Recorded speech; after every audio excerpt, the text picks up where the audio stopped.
Opa, me chamo Patrick e hoje eu vou falar um pouco sobre um livro bastante famigerado da autora Agatha Christie, O Homem do Terno Marrom. O livro tem um epílogo, mas mesmo assim vamos ignorar ele por hora e partiremos para a história principal. E para iniciar, vamos falar um pouco sobre Anne Benfield, que é a nossa protagonista. Ela é filha de um professor de arqueologia. Eu não sei qual o termo mais adequado, mas ele estuda humanos antigos. E ele é um pouco obcecado nisto. Ele passa muito tempo e é conhecido quase que mundialmente pelos seus estudos. Mas, embora sua fama, ainda assim não tem dinheiro suficiente para muitas outras coisas. Isso é o tema de discussão de Anne e o seu pai, que é o dinheiro. Ele evita alguns acordos, pois não acha necessário e acaba sem dinheiro. É como se a sua fama valesse mais do que a sua riqueza. Eles brigam um pouco, ou discutem, conversam sobre, mas isso é irrelevante agora, pois logo vem a notícia que o pai de Anne acabou falecendo após pegar uma gripe, depois de ir em uma caverna. Então, ela é meio que adotada, pois ela já é uma adulta, por Mrs. Fleming, que é um amigo do pai. Ele deixa ela ficar em sua casa por um tempo indeterminado até que ela ache um emprego. Então ela vai pelas ruas da cidade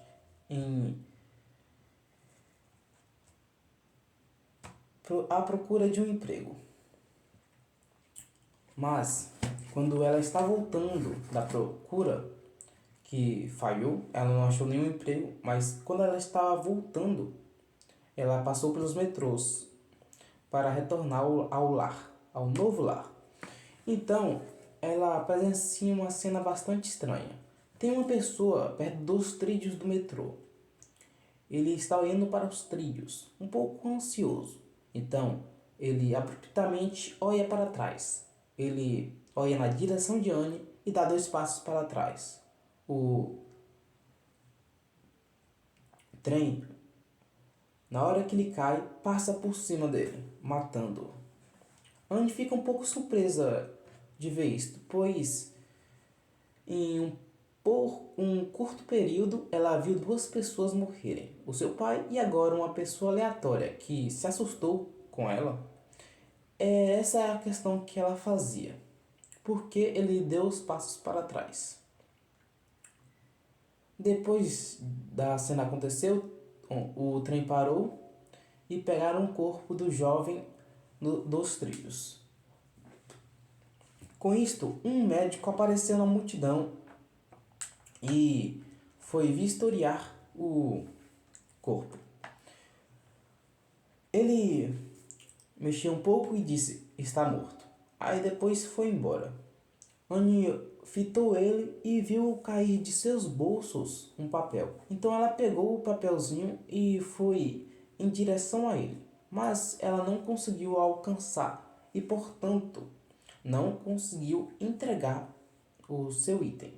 Então ela olhou o papel e estava escrito uma data e um local chamado Castelo Kilmorden. Então ela vai para casa e pensa um pouco sobre isso. Ela não disse para ninguém o que aconteceu. Ela pensa um pouco sobre isso e deduz que aquela pessoa que vistoriou o corpo não era o médico, pois nenhum médico foi depor, de acordo com os jornais. Então, no dia posterior à morte do homem nos trens, acontece outra morte. Agora, na casa do moinho, do proprietário Sr. Eustace Pedra. Lá morre uma pessoa e ela consegue fazer uma conexão entre os dois casos, de alguma forma. Ela faz várias deduções e ela decide investigar.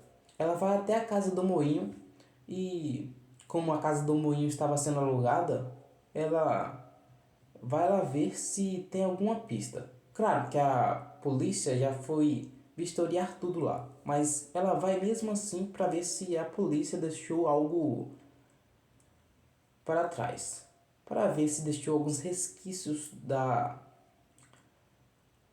morte da bailarina Nadina de lá. Eis o nome da pessoa que morreu na casa do moinho. Então, ela acaba achando algo surpreendente na casa: diamantes. Ela acha uma caixinha de reprodução de filme e nessa caixinha tem diamantes. Ela fica mais surpresa ainda com a sucessão dos fatos. O seu pai morreu, uma pessoa aleatória morreu, outra pessoa aleatória morreu e por fim achou diamantes. Então, ela decide realmente se engajar nessa investigação. E, novamente, fitando o papelzinho, percebe que o castelo de Kilmorden não existe. Ela observou alguns livros de geografia e, com isto, pressupôs que o castelo Kilmorden não existe. Então, ela pesquisou mais e achou outro móvel. Antes ela procurava por um imóvel e agora ela procura por um móvel. O castelo de Kilmorden era um navio e este navio provavelmente estava linkado ao assassinato. Então ela vai para um navio investigar mais ainda. Lá ela conhece Suzanne, o coronel Reis, Eustace Pedler e uma pessoa bastante estranha. Ela foi para a cabina 17 no navio Kilmorden. Muitas pessoas queriam aquela cabina e ela suspeitou, por isso realmente quis ficar na cabina 17. E à noite, naquela cabina, uma pessoa que eu citei anteriormente, estranha, apareceu na cabina. Ela queria, ele na verdade queria se esconder de alguns perseguidores. Ele estava machucado e entrou em um baú para se esconder. Ela abriu a porta e ele entrou em um baú para se esconder. Quando ele despistou os perseguidores, ele foi embora de forma ríspida, sem agradecer. Então Anne anotou esse fato e continuou suas investigações. No navio, ela quase foi assassinada, pois suspeitavam dela. Nesse momento que ela quase foi assassinada, essa silhueta estranha que fugia de perseguidores acabou salvando ela. E ela descobriu que o nome dessa pessoa era Highborn. Então, o Kilmorden chega ao seu ponto, que é uma ilha da África. Anne para lá e, novamente, tentam assassinar ela. Na verdade, nesse momento, tentam sequestrar. Ela é sequestrada, mas ela consegue fugir de alguma forma. Então ela volta para o Kilmorden, que aquela ilha era só uma parada de recarga, algo assim. Então, quando ela voltou para o Kilmorden, foi agora o Kilmorden em direção à África. Agora a parte continental. Onde, quando chegou, foi para uma estação de trem. Outra estação de trem. E lá, ela viajou com os seus amigos, Coronel Reis, Suzanne e Eustace Pedler. Essas 4 pessoas foram para os metrôs e posteriormente para um hotel. No hotel ela recebeu uma carta à noite. Ela leu a carta e estava escrito assim: venha me encontrar em tal lugar. Então ela mordeu a isca e foi. Era outra tentativa de assassinato. E parecia que essas tentativas de assassinato estavam sendo orquestradas por um tal coronel. Tem o coronel Reis e tem o coronel. São 2 coronéis, um do mal e um do bem. o coronel tentou matá-la de novo e, novamente, foi salva pelo mesmo cara, Rayburn. Quando ela foi salva, ela descobriu mais coisas ainda sobre ele, que o nome dele era Harry Lucas e que ele estava usando um pseudônimo.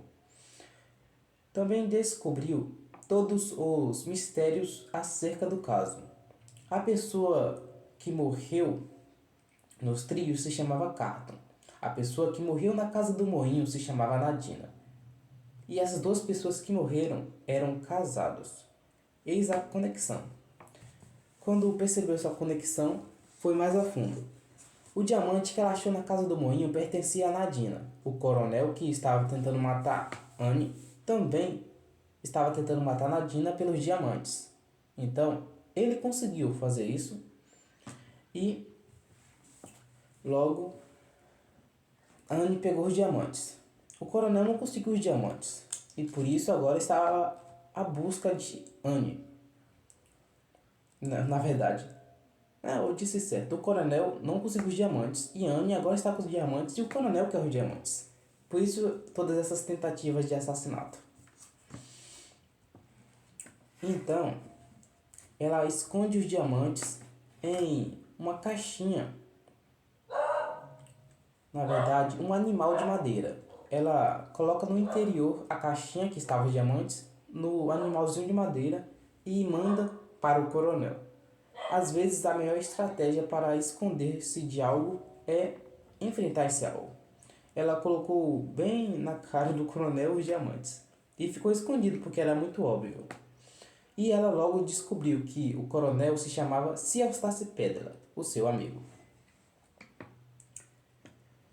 Então ela encurrala Ciostácio Pedra. O coronel, Harry Lucas e ela fazem uma emboscada para o coronel. Isso parece estar uma bagunça, né? Mas deixa eu recapitular aqui. Anne, Harry Lucas e Coronel Race fazem uma emboscada para o coronel. O coronel é emboscado e preso. Descobrem lá que ele se chama Ciostácio Pedra, o que eu já disse, mas só para frisar novamente. Quando descobrem isso, ele é preso, mas logo no outro dia ele é solto. E só um parênteses aqui. Enquanto tudo isso acontece, está havendo uma rebelião no país onde eles estão. Ou seja, o que torna tudo muito mais frenético. Estavam caindo bombas ao longe e tiroteios podiam ser ouvidos. Fechando parênteses. Então, ele é preso e depois solto. A rebelião acaba. E Anne e Harry Lucas se apaixonam e começam a morar em uma ilha com as riquezas. O coronel Race, ele se dedica ao seu trabalho. Suzanne, ao seu marido e às suas outras coisas. E assim a história acaba. É uma história bastante louca, pois o vilão foge. Então deixe isso em aberto. Anne tem um filho no prólogo e outras coisas, como assassinatos. É um livro bastante interessante que me deixou engajado por bastante tempo. E uma coisa bastante interessante. Ciostácio Pedra, ele simpatizava com Anne Bendifield, embora tenha tentado matá-las várias vezes. Mas mesmo assim simpatizava e mandou o seu diário para ela. O diário de Ciostácio Pedra e as narrações de Anne são contadas simultaneamente para fazer uma história coerente. É como se Agatha Christie tivesse realmente vivido isso. Talvez Agatha Christie seja Anne, embora eu suspeite que é um conto, na verdade, um romance fictício. Mas fica aí a dúvida pairando sobre o ar. E assim eu acabo mais um resumo literário. Finalizo por aqui. E sempre com a minha famosa e indispensável frase, eu posso dizer aqui: afaste-se dos seus demônios, proteja os seus anjos.